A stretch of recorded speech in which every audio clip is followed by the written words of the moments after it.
Okay, cikgu still admit kawan-kawan awak tunggu sana, dalam 3 minit lagi kita akan start. Okay, sementara tu awak dah dapat buku teks ke? Dah.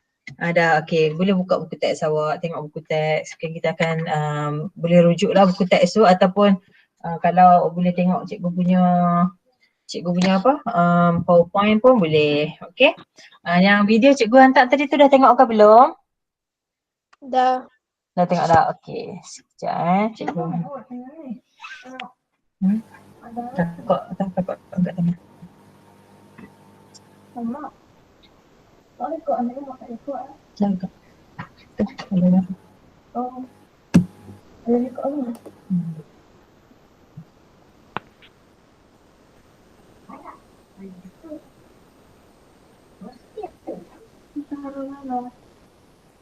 Dengar.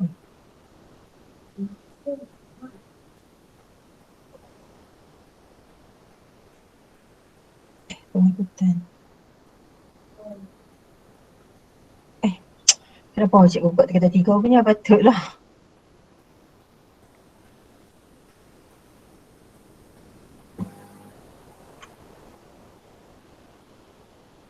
Apa ada perform tu?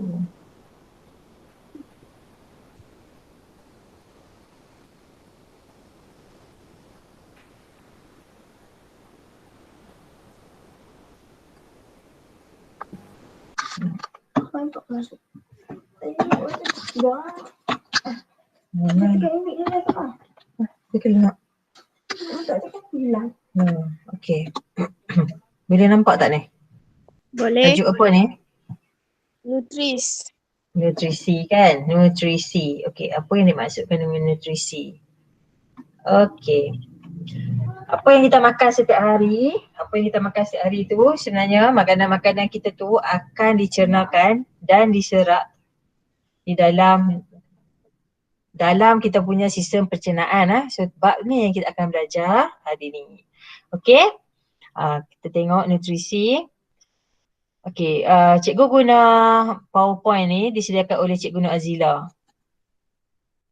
Yang pertama, dalam bab pertama ni kita akan belajar tentang kelas makanan. Kelas makanan ialah pembahagian-pembahagian dalam makanan. Okay.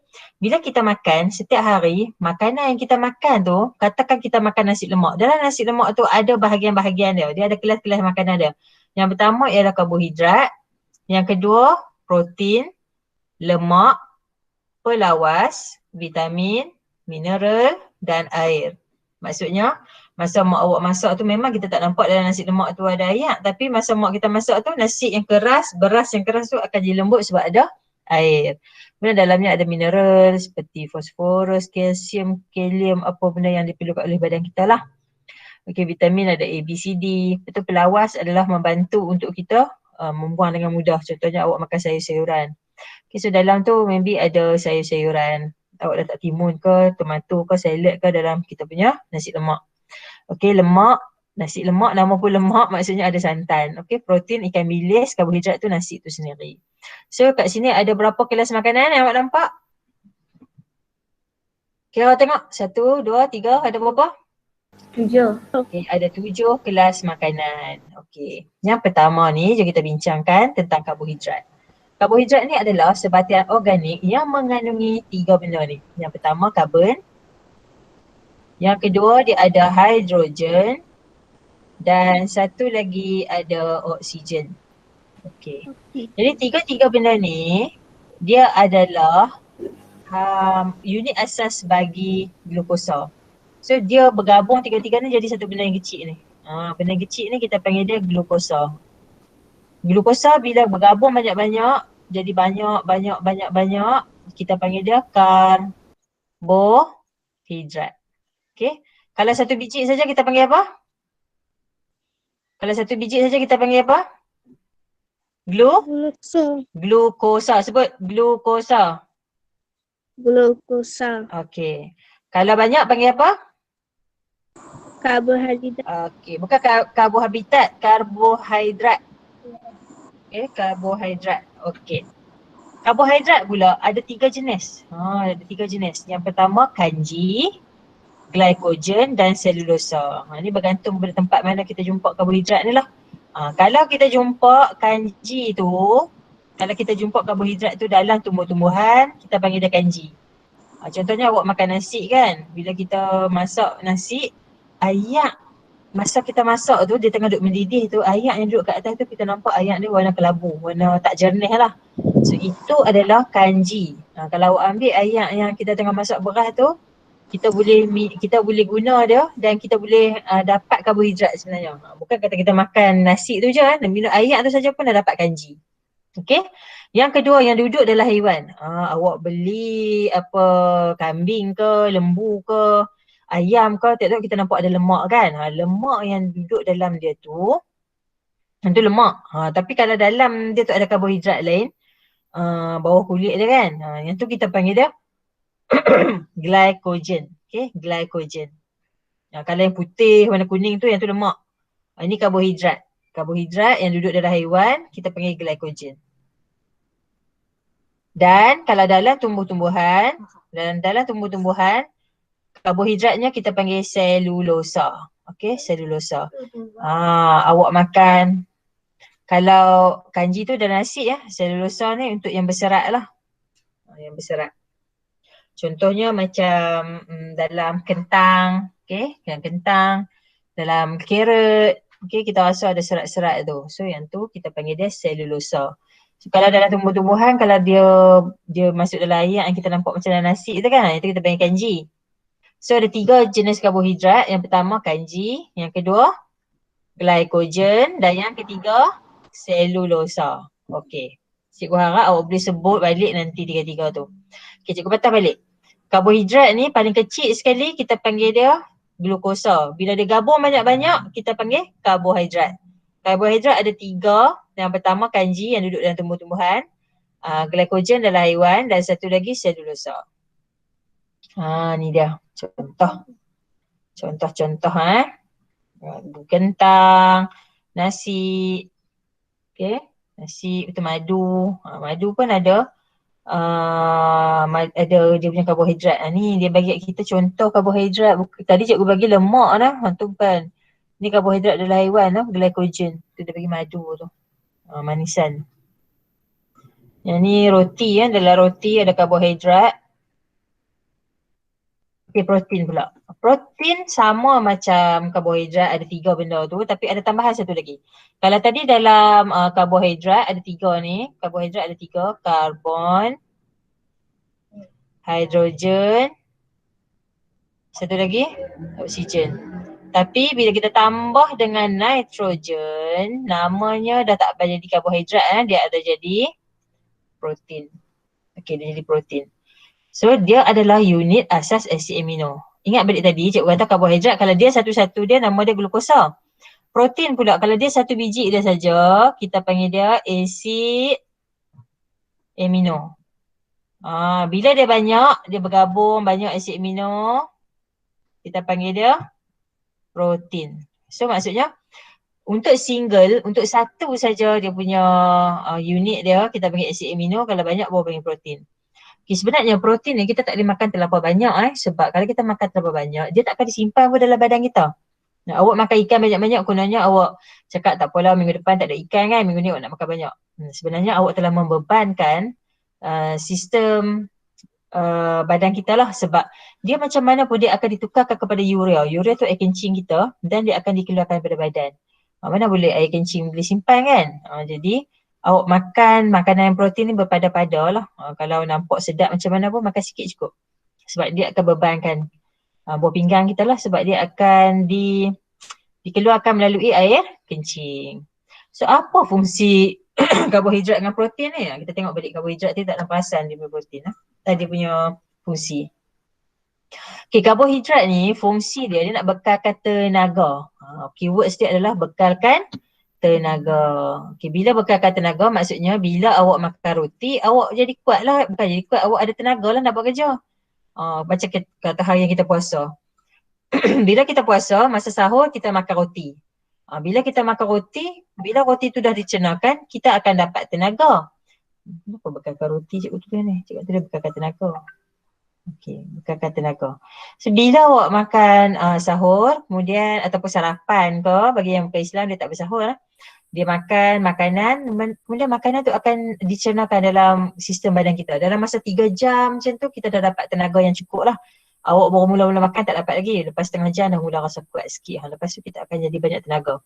Once kita ada banyak tenaga, kita boleh buat kerja yang banyak. Jadi orang yang puasa pada awal pagi sampai ke pukul 1 petang tu dia okey lah.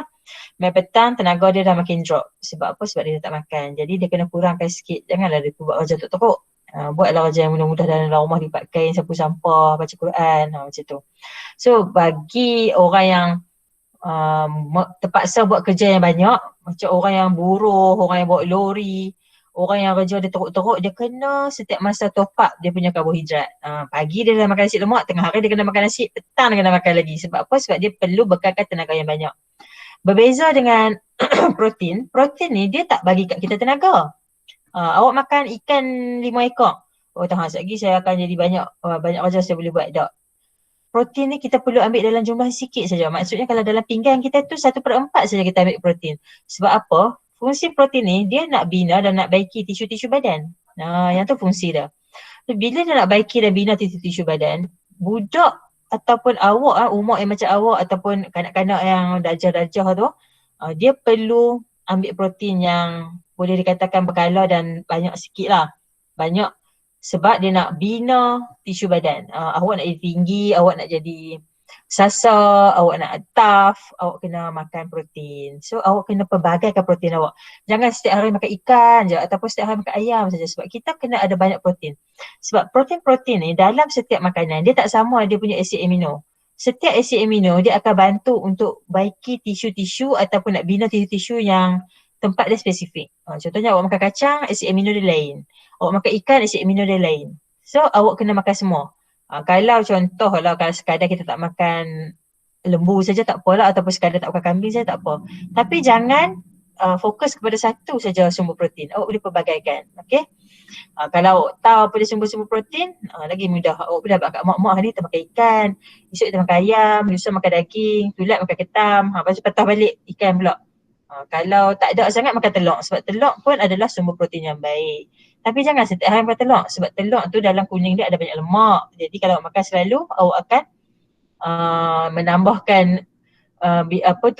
kandungan lemak dalam badan sebab lemak kita perlukan dalam jumlah yang sangat sikit. Okey, selain daripada kita nak bina dan baiki tisu badan, protein juga digunakan untuk menggantikan sel-sel badan yang telah mati. Contohnya awak luka, awak jatuh, kemudian awak jadi keruping kan. Keruping tu adalah sebahagian daripada fungsi sebenar protein untuk menggantikan balik sel badan kita. Dia tutup dulu kita punya bahagian badan supaya bakteria tak masuk, kemudian dia akan baiki balik sel badan kita yang dah mati tadi. Sel-sel yang dah mati perlu diganti segera supaya kita akan kekal cantik. Bukan juga kata cantik, kita akan kekal dalam keadaan yang sentiasa bertenaga, kuat. Okey, tak ada lah. Ni tangan patah selama-lamanya ada terkulai macam tu tak. Kita akan baiki balik. Mensintesis enzim, hormon dan antibody. Yang ni maksudnya awak ada enzim, hormon dan antibody yang elok lah jika awak ada protein yang cukup. Okay, next kita pergi ke contoh-contoh protein, ayam, telur, ke kacang. Bagi yang tak mau makan telur ataupun ayam, ada ke kacang ataupun kita boleh minum susu sebab dalam susu pun ada protein. Okay, kita pergi ke yang ketiga iaitu lemak. Apa pula lemak? Kalau awak perhatikan kat sini, tadi mula-mula cikgu ajak awak karbon ada hidrogen, ada karbon dan oksigen. Cuba perhatikan lemak. Lemak juga mengandungi karbon, hidrogen dan oksigen sama. So apa maksud dia ni? Maksudnya lemak ni sebenarnya dia boleh mai daripada karbohidrat yang berlebihan daripada badan kita. Maksud dia macam ni. Awak makan banyak nasi. Kita rasa nasi tu bukan lemak kan? Tapi nasi yang kita makan dalam jumlah yang banyak ditukarkan kepada tenaga. Sekiranya tenaga yang sepatutnya kita guna tadi tu kita tak guna. Awak lepas makan nasi awak tidur depan TV ataupun awak makan nasi pukul 11 malam nak buat aktiviti apa lagi selain daripada tidur kan. So nanti makanan yang kita makan tadi tu walaupun kita tak makan lemak tetapi dia punya tekstur dia tu akan diganti, akan diubah kepada lemak untuk disimpan. So once dia dah jadi lemak sebenarnya dia susah dah nak digunakan sebab dia akan disimpan. Dia seolah macam ni. Kita ada banyak duit. Setiap hari kita akan dapat gaji. Mak bagi RM5, RM5, RM5, RM5. RM5, RM5, RM5. Setiap hari awak simpan duit, tapi duit tu awak tak guna. Bila kita tak guna, kita simpan kat bank tu. Bila kita simpan dekat bank, bila kita dah masukkan duit dalam bank, bukannya senang kita nak pergi beli aiskrim ke apa kau cepat-cepat. Lemak pun macam tu juga. Lemak ni dia akan digunakan pada ketika karbohidrat dah tak ada. Jadi jangan sampai lemak kita dah jadi, jangan sampai karbohidrat kita jadi lemak, lepas tu bila jadi lemak susah nak digunakan. Sebab tu orang yang badan dia besar, walaupun kita nampak badan dia besar, tapi dia tak larat buat wajah. Sebab lemak adalah store. Lemak tu disimpan dalam store. Dia bukan karbohidrat yang mudah nak terus digunakan sebagai tenaga. Unit asas bagi lemak ialah asid lemak dan glycerol. Asid lemak dan glycerol yang berlebihan ditukar kepada tisu lemak dan disimpan di dalam tisu adipos di bawah kulit. Sebab itulah kalau kawan awak yang berbadan besar, awak boleh tengok dah. Kulit dia tebal. Kalau kita tarik kulit dia tu, kulit dia rasa tebal. Kalau pegang perut dia tu dia tebal kan. Yang tu adalah lemak yang berlebihan. So sepatutnya jangan sampai ada lemak berlebihan dalam badan kita. Okey. Sebenarnya lemak ni kalau kita kata dia tak bagus, salah. Lemak diperlukan tapi dalam jumlah yang sangat sikit. Sebab dia ada fungsi dia. Yang pertama fungsi dia adalah nak elakkan kehilangan haba yang berlebihan. Macam sekarang ni, malam-malam sejuk, pagi-pagi sejuk. Orang yang kurus cepat sangat rasa menggigil. Sebab dia telah kehilangan haba yang banyak. Yang kedua, kita nak melindungi organ-organ kita. Dalam badan kita ada jantung, ada ginjal, ada buah pinggang, ada hati. So semua organ-organ tu dia sepatutnya dilapik. Dia kena ada pelapik, dia kena ada macam cushion. So cushion dia adalah lemak. Dan yang terakhir, lemak ni adalah sumber simpanan tenaga yang tinggi. Jadi katalah awak hari tu tak makan puasa. Tengok-tengok masa time nak buka puasa pun tak boleh makan juga. Last sekali lemak awak akan digunakan sebab dia adalah simpanan tenaga. Sebab tu lah orang yang rajin berpuasa ataupun orang yang makan dalam jumlah sikit lama-lama dia kurus. Kerana lemak dia telah digunakan.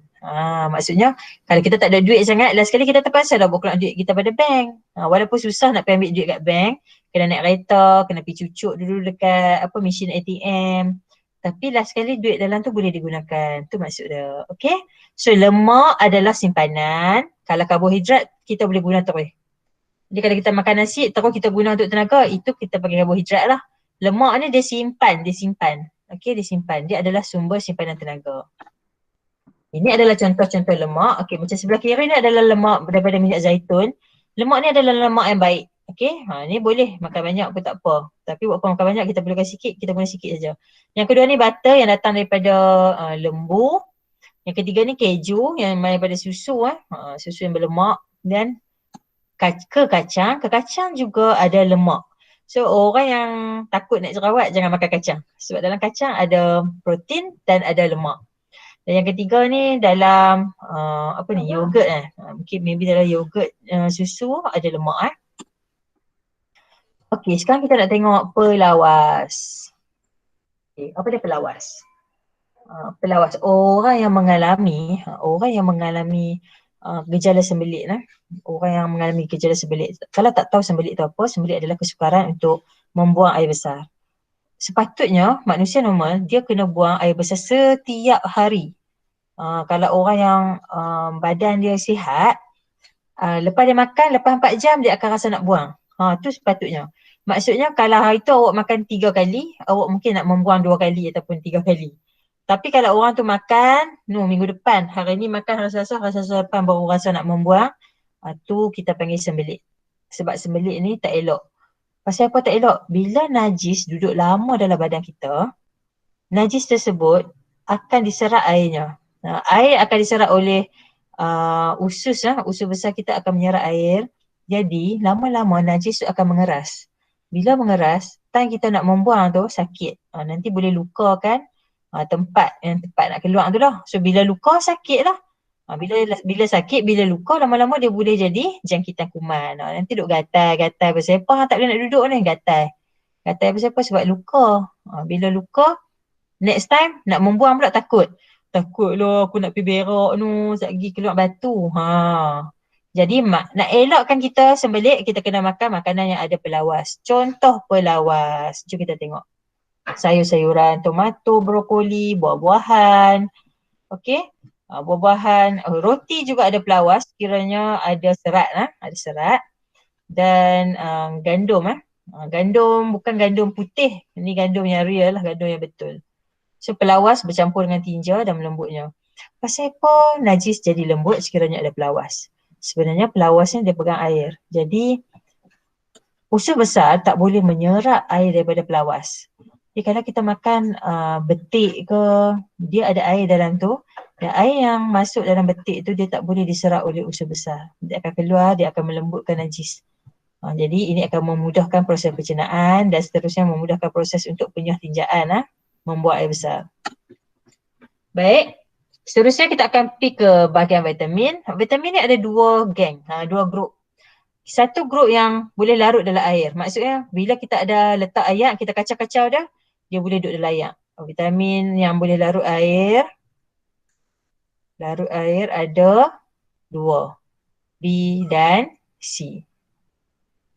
Yang larut dalam lemak pula. Maksudnya kalau awak makan makanan berlemak, apakah vitamin yang ada dalam tu? Senang je nak ingat. Awak ingat adik. Awak ada adik kan? Awak ada adik. Awak ingat adik. Tapi adik yang biasa tu kira eja A-D-I-K. Yang ni A-D-E-K. Adik. So yang larut dalam lemak A, D, E, K. Ada berapa? 1, 2, 3, 4. Ada 4 vitamin yang larut dalam lemak iaitu adik. Apa dia vitamin? Okey, cikgu nak seorang baca. Nak Faizal. Nak Faizal baca. Vitamin adalah Vitamin adalah sebahagian organik yang tidak membekal tenaga tetapi diperlukan oleh badan dalam kuantiti yang sedikit untuk mengekalkan kesihatan yang baik. Terima kasih. Awak nama apa? Nama penuh apa? Nadira. Okey Nadira, thank you. Tu tidak perkataan kita tinggal huruf K. Okey. Sebenarnya kita makan vitamin, contohnya mak awak beli vitamin lah, mak awak beli vitamin dekat farmasi ataupun mak awak beli daripada Shaklee ke kan. Lepas tu kita makan vitamin, sebenarnya vitamin ni dia tak bekalkan tenaga. Tapi dia boleh bantu kita untuk kita hidup dengan keadaan yang optimum. Maksudnya kita nak kekal kesihatan yang baik, kita kena ada vitamin. Kiranya kalau macam rumah kita lah, yang penting kena ada pintu, kena ada tingkap, kena ada apa lagi, lantai, kena ada bumbung. Tiba-tiba mak awak beli TV, mak awak beli sofa.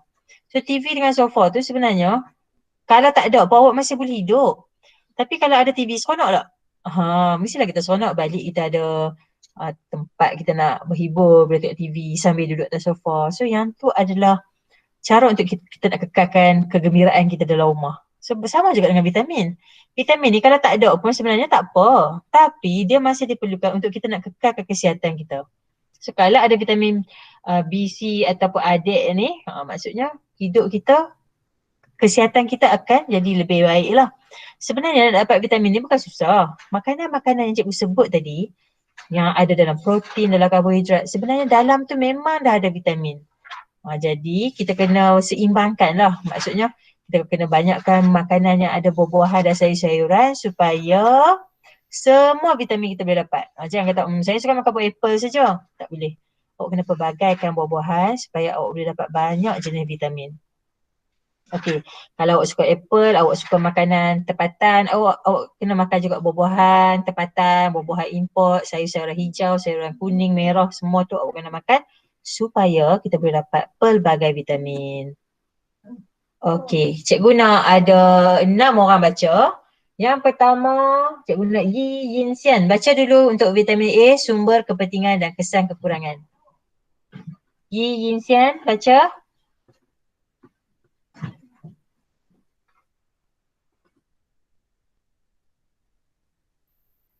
Yi Yin Sian ada tak? Baca yang mana cikgu?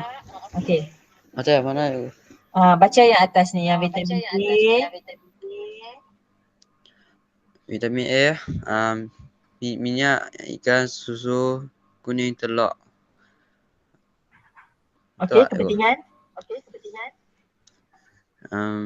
Memelihara kesihatan kulit, membantu penglihatan pada waktu malam. Kesan kekurangannya. Penyakit kulit, rabun malam. Okey, terima kasih Insian. Sama-sama. Okey. Sebenarnya senang sangat kita nak dapatkan vitamin A ya. Kena ada minyak ikan. Awak rasa awak tak tahu macam mana nak beli minyak ikan.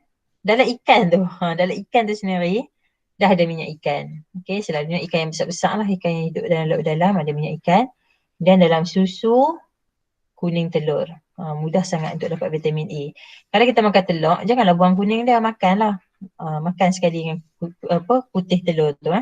Sebab apa penting untuk kesihatan kulit awak. Kulit yang cantik perlukan vitamin A. Maksud kulit cantik ni bukannya gebu macam dengan apa orang pakai kosmetik tu. Kulit yang cantik tu maksudnya kulit dia sentiasa lembap, kulit dia tak kering, kulit dia tak mengelupas. Yang tu adalah kesihatan kulit yang baik. Okey, yang kedua adalah untuk penglihatan. Kalau perhatikan orang tua-tua malam-malam dia tak akan nampak dah sebab vitamin A yang dia makan tu tak dapat diserap dengan baik. Jadi untuk umur yang macam awak ni, awak makan apa pun, semua nutrisi boleh diserap dengan baik. So tak sepatutnya awak mempunyai masalah penglihatan pada waktu malam. Okay, kalau orang yang rabun sebab main game apa semua tu, bukan sebab vitamin A tu, sebab dia punya otot mata dah malas untuk nak fokus jauh dekat lah. Tapi untuk penglihatan pada waktu malam dah pakai kacamata pun masih tak nampak. Yang tu memang untuk orang tua lah selalunya. Jadi orang yang kesan kalau dah tak makan banyak vitamin A ataupun tak cukup dia punya sumber, dia akan mengalami penyakit kulit dan rabun malam. Dia gatal-gatal, kulit dia kering. Okay. Vitamin B pula Cikgu Nur Zahra baca. Sumber, kepentingan dan kesan kekurangan. Vitamin B, hati telur yeast. Kepentingan, memelihara fungsi sistem saraf, membentuk sel darah merah. Kesan kekurangan, anemia, beri-beri. Okey. Hati telur dan yeast ni, dia memelihara sistem saraf. Maksudnya sistem saraf kita ni kan kita nak hantar isyarat dengan baik. Kalau contoh awak terpegang benda panas, awak akan dapat isyarat yang dihantar ke otak untuk menarik tangan awak daripada benda panas tersebut. Jadi fungsi sistem saraf kita berada dalam keadaan yang baik lah. Dan yang kedua adalah membentuk sel darah merah. Sel darah merah ni penting sebab kita nak angkut oksigen.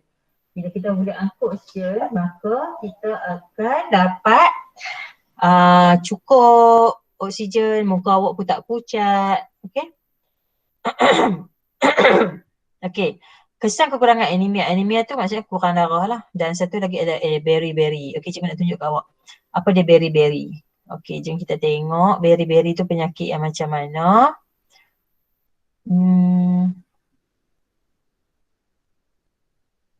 Sekejap Bukan cerit-berit lah beri-beri tu. Beri-beri tu penyakit macam mana? Dah sempat pula dia pula apa tu ni dulu. Iklan kita.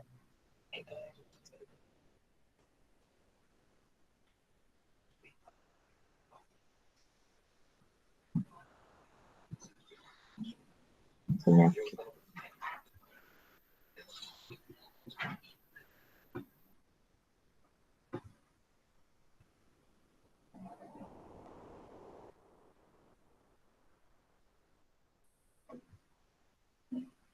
Ni dah. Penyakit beri-beri. Penyakit beri-beri ni penyakit yang berkaitan kulit tau. Dulu masa cikgu kecil-kecil, cikgu tak tahu masa tu tak ada internet. Beri-beri tu ingatkan penyakit cirit-birit. So beri-beri penyakit macam ni. Cuba tengok. Cuba tengok yang dekat tangan, yang tekan ni. Lepas tekan apa tu, isi nampak tak tenggelam. Tenggelam masuk ke dalam macam tu. Masa kulit yang kering, nampak macam ada bintik-bintik. Macam tu. So penyakit beri-beri ni adalah penyakit disebabkan oleh kekurangan vitamin B. Okey, yang tu je lah gambar tu je cikgu nak tunjuk. Cikgu tak sempat paste tadi, sorry. Okey, kita sambung balik dengan PowerPoint tadi. Terima kasih Zara yang baca. Tadi kita kata kalau penyakit beri-beri ni disebabkan oleh vitamin C, sekarang kita nak tengok pula apakah penyakit yang disebabkan oleh vitamin C ya. Kekurangan vitamin C. Okey, cikgu nak Darwish pula baca. Darwish baca vitamin C, sumber, kepentingan dan kesan kekurangan. Vitamin C. Dan ABC. C. Ya. C. Baca yang sumber. Ya, sumber, kepentingan. Satu lagi, kesan kekurangan. Sayur-sayuran, buah-buahan. Mengelakkan jangkitan penyakit. Memelihara gusi dan mulut. Krugi. Okey. Sayur-sayuran dan buah-buahan senang. Senang nak sebut tapi tak ramai orang yang boleh menyediakan di rumah. Tapi kalau awak tak boleh sediakan sayur-sayuran, belilah buah-buahan sebab buah-buahan tak payah masak. Beli banyak buah-buahan yang pelbagai warna. Janganlah suka makan apple merah saja, belilah apple hijau, beli buah oren. Jadi sepatutnya dalam awak punya peti ais tu kena ada warna yang lain-lain. Minggu ni kita makan temikai. Minggu depan kita makan apple. Kalau awak suka sayur-sayuran tak apa sebab dalam sayur-sayuran memang dah banyak vitamin. Okey? Dan kalau kita perhatikan sebenarnya vitamin C ni dia duduk dalam makanan yang masam lah seperti buah oren. Tapi tak semestinya buah oren saja. Banyak orang kata tak mahu saya tak suka oren kan. Dalam apple pun ada, dalam sayur-sayuran pun ada.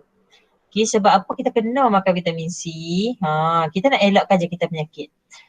Virus kat keliling kita ni setiap masa tahu ada. Kita tak boleh nak kata selagi 2 tahun virus ni tak ada. Lagi setahun virus ni tak ada. Tak. Virus tu akan ada dan kita yang akan lawan dengan dia. So macam mana kita nak elakkan kita dapat penyakit yang disebabkan oleh virus tu, kita kena kuatkan badan kita. Kita kena up immune system kita guna vitamin C. Dan seterusnya vitamin C ni dia jaga gusi dengan mulut kita. Orang yang gusi dia selalu berdarah, yang tu ada penyakit yang berkaitan dengan gusi tu scurvy kita panggil, dia adalah kerana kekurangan vitamin C. Jadi sepatutnya sekiranya awak tak boleh ambil buah-buahan ataupun sayur-sayuran yang mengandung vitamin C, sebab mungkin orang yang sakit ni dia perlukan vitamin C yang tinggi, awak kena ambil suplemen. Belilah suplemen apa-apa yang ada vitamin C supaya dapat elakkan jangkitan penyakit. Okey. Untuk vitamin D pula, Sarah Dilia.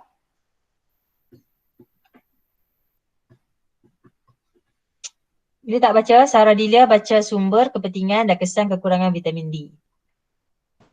Yang E ya cikgu. D. Sumber minyak ikan, mentega, telur, cahaya matahari. Kepentingan membantu menguatkan tulang dan gigi, memelihara kesihatan kulit, membantu menyerap kalsium. Kesan kekurangan sakit gigi, penyakit kulit, riket. Okey. Thank you Sarah. Cuba kita tengok sumber vitamin D. Ada satu ni unik sangat iaitu cahaya matahari. Maksudnya kalau lah awak sampai cahaya matahari pun tak boleh nak kena, maksudnya awak bohong. Cikgu saya tak ada vitamin D cikgu.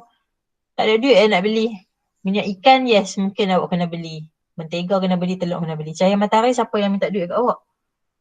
So jangan malas untuk bermandikan cahaya matahari pada waktu pagi pukul 7 sampai pukul 9 pagi tu adalah waktu terbaik untuk awak dapatkan cahaya matahari.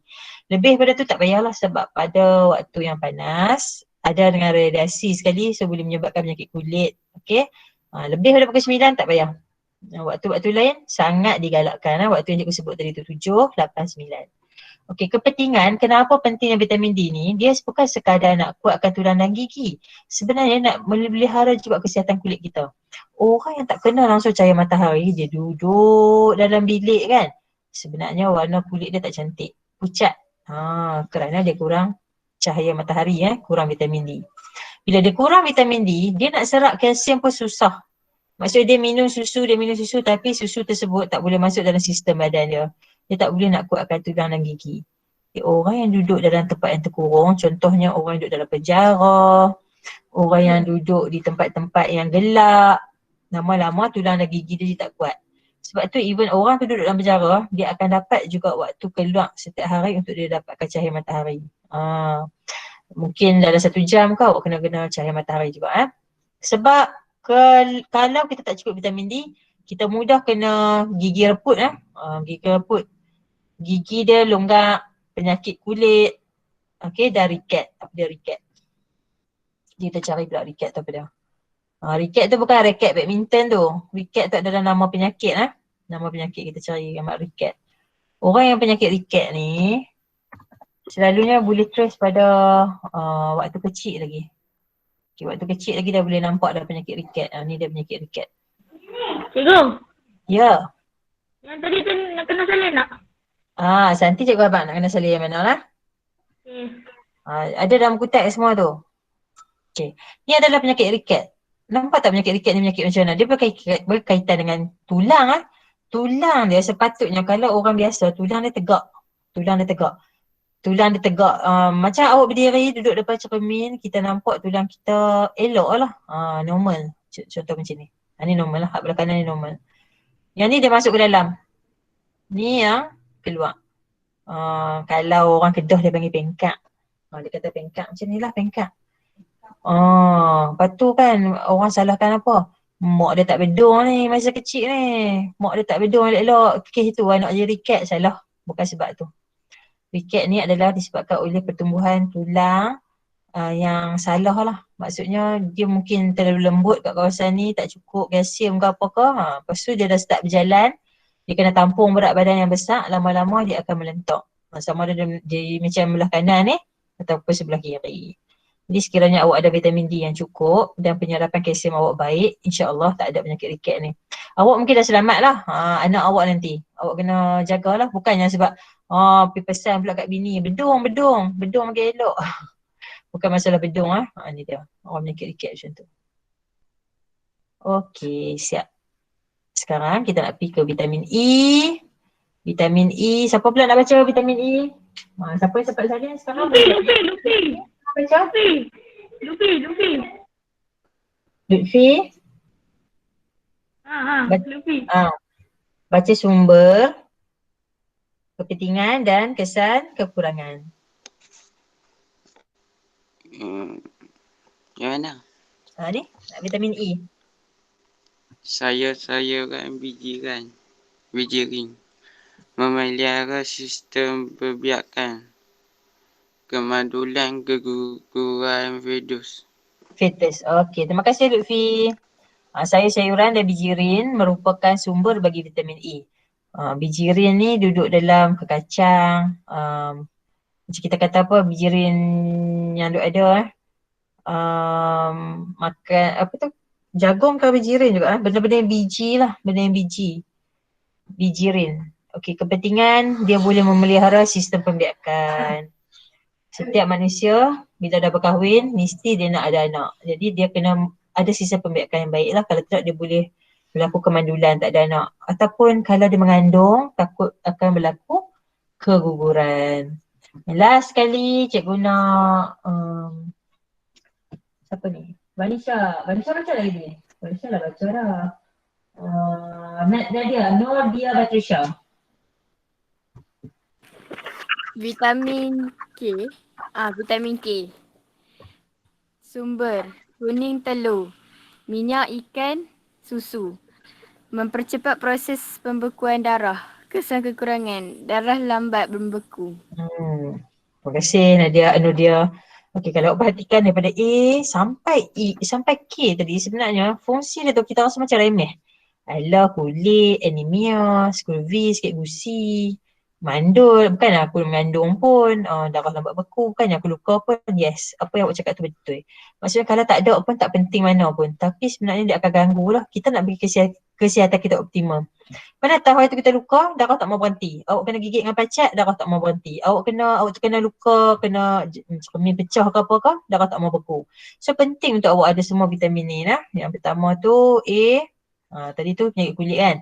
Sampailah K untuk pembekuan darah. Orang yang lepas dia luka tiba-tiba terus melekat elok, darah berhenti dan dia jadi rupin, maksudnya dia sangat sihat sebab dia cukup vitamin K.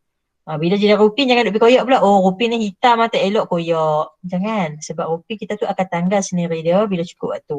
Selalunya selepas 4 hari jadi rupin dia akan keluar sendiri. Maksudnya dalam tu bahagian bawah tu dia dah lekat elok dah. Tu maksudnya awak sihat. Okay. Dalam ni daripada A sampai K, boleh tak awak sebut balik yang mana vitamin yang larut dalam air? Vitamin mana yang larut dalam air? Vitamin yang larut dalam air ada 2. Yang pertama ialah B dan C. B dan C larut dalam air. Okey, ada 4 yang vitamin larut dalam lemak iaitu A, D, E, K. So yang larut dalam lemak ni kita cikgu tanda dengan merah. Larut lemak ada 4. Senang je nak ingat. Dek. Kalau larut air, B dan C. Okey. Yang ni tadi kita dah bincang. Sekarang kita nak tengok sumber lah. Contoh dia susu, telur, ni penyakit raba malam. Kesian lah. Kulit gatal-gatal. Orang vitamin B pula. Contoh vitamin B ada dalam hati tapi macam mana pun hati ayam jangan makan sebab dia mengandungi dia serat toksik. Dia tolong proses toksik. Jadi kalau nak makan hati lembu. Tapi bukan makan jumlah banyak lah. Jangan duk ambil hati seketui terus makan. Ambil sikit je dalam sat ibu jari saja. Okey, dah cukup dah memadai dah. Ataupun awak boleh makan telur. Sebab dia boleh bantu untuk bentuk sel darah merah. Kalau tidak takut kena penyakit beri-beri yang cikgu sebut tadi tu penyakit kulit kan. Ataupun anemia, kekurangan darah merah. Okey, vitamin C pula contoh dia buah-buahan, sayur-sayuran akan membantu awak dapatkan gusi yang cantik. Orang yang penyakit scurvy, gusi dia senang luka, okey. Banyak jadi alah-alah dekat gusi lah. Okay, vitamin D, mentega, minyak ikan. Minyak ikan ni awak boleh beli kalau awak tak dapatkan ikan yang besar awak boleh beli. Omega 3 dia tulis lah. Minyak omega tu maksudnya minyak ikan lah. Ataupun awak terus dapatkan cahaya matahari pagi untuk awak dapat untuk kuatkan tulang dan elakkan penyakit riket. Ini sayur-sayuran, ni bijirin yang kita sebut tadi tu. Sebenarnya bijirin yang paling setiap hari kita makan ialah nasi. Nasi pun bijirin juga sebab dia jadi biji tapi kita pelbagaikan bijirin, pelbagai. Ni baby dalam perut, bayangkan comel macam ni. Kalau keguguran memang menyedihkan. Last sekali adalah vitamin K. Boleh dapat daripada susu. Kalau kita luka boleh beku dengan cepat lah. Okay, sekarang kita pergi ke mineral. Ni mineral tau. Mineral ni pun sama juga. Kita perlukan dalam jumlah yang sedikit sahaja. So kat sini ada 6 mineral. Yang pertama kalsium.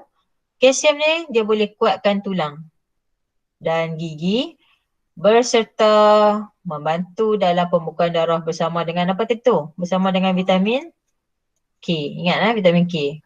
Sekiranya tak cukup kalsium, boleh kena penyakit riket sebab dah penyerapan kalsium tak ada, boleh kena penyakit riket dan osteoporosis. Kalau orang tua, osteoporosis tu adalah penyakit di mana kalsium dia menyusut. Dah tinggal sikit, jadi lama-lama dia akan bongkok. Okey, bongkok lalu kali dia mula patah lah. Ada yang tak bongkok tapi jatuh sikit patah. Tu kot osteoporosis.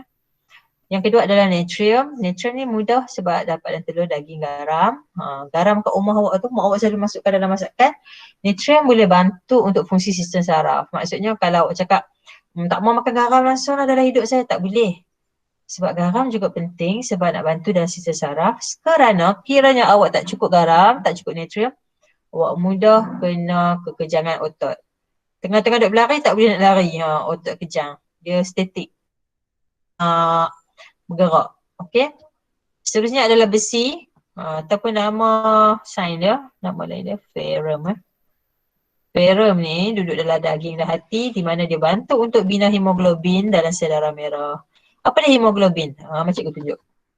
Sana, ni ada gambar hemoglobin tadi. Ni dah.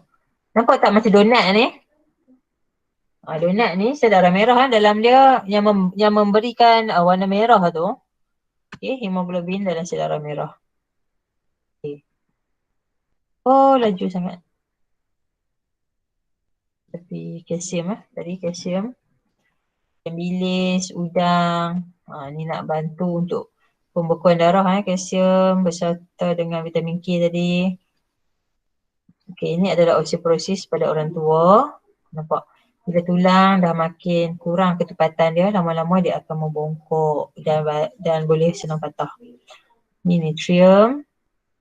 Okay, bantu untuk fungsi sistem saraf dan elakkan ketegangan.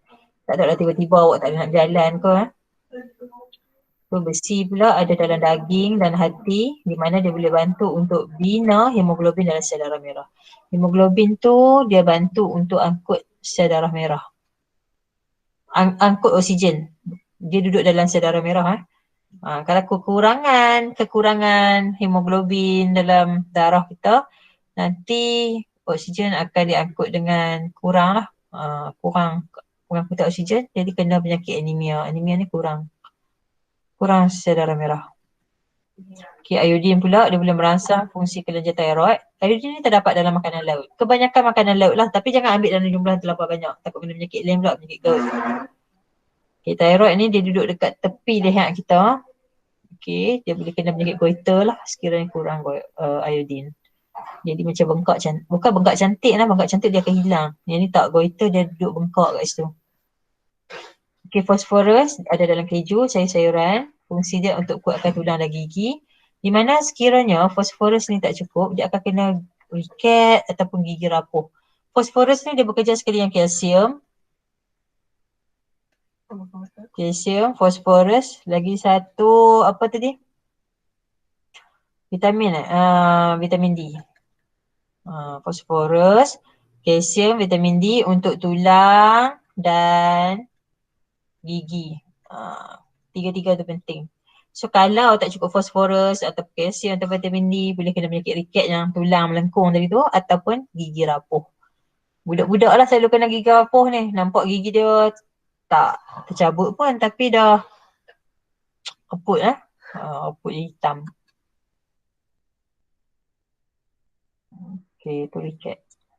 Kalium dan kalsium tak sama. Kalium ni nak pelihara sistem otak dan saraf untuk mengelakkan kekejangan otak lah. So kita boleh dapat daripada kuning telur, minyak, omega tadi tu. Kuning telur. Untuk elakkan kekejangan otak.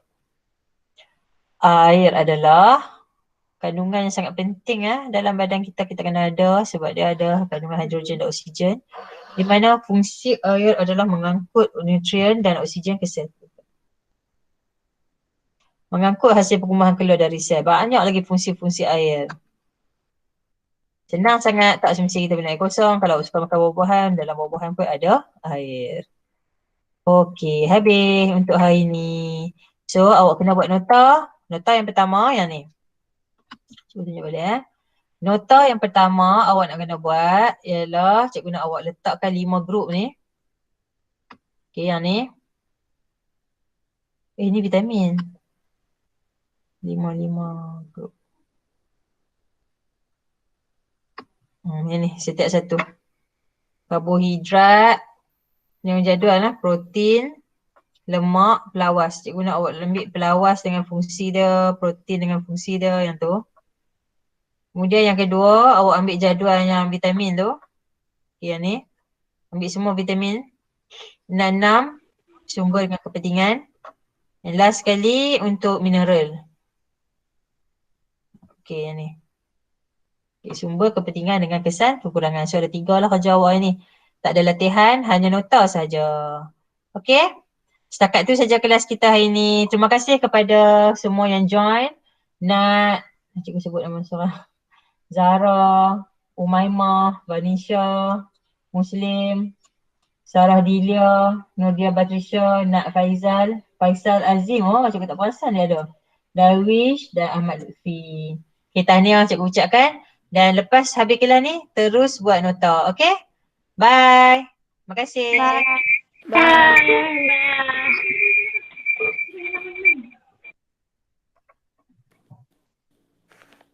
Bye. Hai. Cikgu duduk depan toilet sebab cikgu tutup kamera.